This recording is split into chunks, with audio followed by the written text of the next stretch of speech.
What's up, everybody? I'm Marcus Lane, and this is 3 Minutes or Less. So can I make a quick confession? It's that lately I have found myself annoyed, like a lot, and with a lot of people. For example, I found myself annoyed with people I disagree with, and I found myself annoyed with people I actually agree with. I find myself annoyed with people on social media who go out of their way to start arguments, finding a reason to disagree with the most benign comments and opinions. I find myself annoyed with politicians on the left and on the right who put party agendas above what's best for our nation and for our world.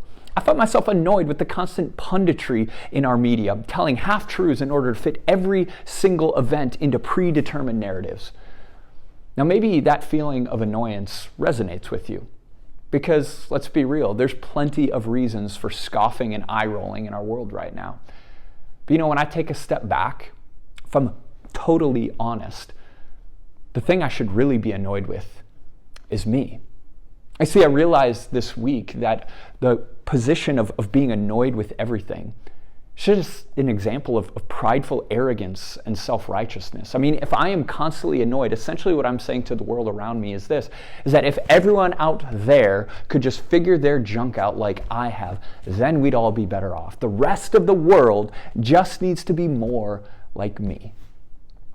St. Paul says in Colossians 3, "Put on then as God's chosen ones, holy and beloved, compassionate hearts, kindness, humility, meekness, and patience, bearing with one another, and if one has a complaint against another, forgiving one another.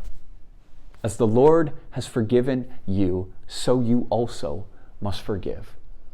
In other words, the posture of annoyance and dismissal couldn't be further from the Christian character that Paul calls the church to embody.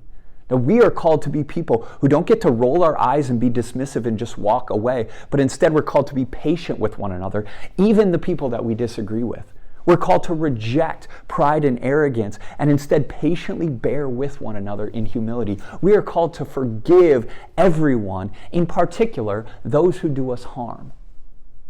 And Paul's reasoning for this is simple, is that we're called to treat the world the way that God has treated us.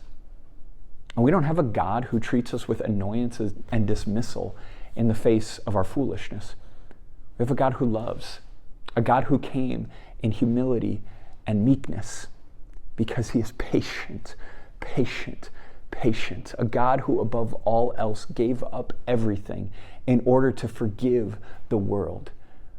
A God who gave up everything in order to forgive even someone like me.